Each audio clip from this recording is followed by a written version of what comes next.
1.5 മണിക്കൂർ രേണു ചേച്ചി ഞാനും മാത്രം നിന്ന് ടച്ചിന് പാടുകയാണ് ദീപക്കുള്ളതിൻ്റെ പേരിൽ. അപ്പോൾ ഞാൻ ഈ പണ്ട് ഏഷ്യാനെറ്റിൽ സരിഗമയൊക്കെ നടത്തിക്കൊണ്ടിരിക്കുന്ന കാരണം കുറച്ച് ചോദ്യങ്ങളൊക്കെ അങ്ങോട്ടും ചോദിച്ച് അതിൻ്റെ പല്ലവി പാടിയ നിങ്ങൾ അനുപല്ലവി പാടോ എന്നൊക്കെ ചോദിച്ചിട്ട് ഇൻട്രാക്ഷൻ. അപ്പോൾ ഇടയ്ക്ക് ആൾക്കാർ ചോദിച്ചോണ്ട് മണി ഓർഡറോ എന്നൊക്കെ ചോദിക്കുന്നുണ്ട്. നമുക്ക് പറയാൻ പറ്റില്ല.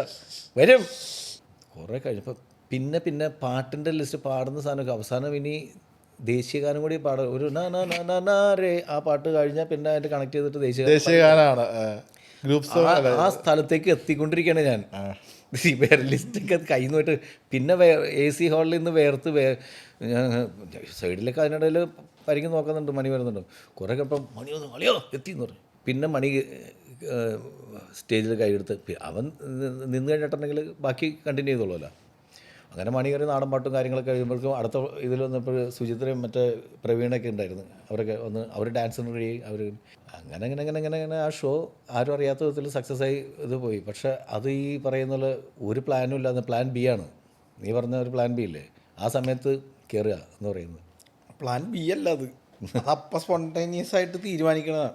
അതെല്ലാവരും പിന്നെ കോട്ടയനസ് എല്ലാവരും കയറ്റി വിട്ട് കഴിഞ്ഞിട്ടുണ്ടെങ്കിൽ 1 മണിക്കൂർ ഓഡിയൻസിനെ കയ്യിലെടുക്കാൻ പറ്റുന്ന കലാകാരന്മാരാണ് കൂടെ ഉണ്ടായിരുന്നത്. അത് വലിയ അനുഗ്രഹം.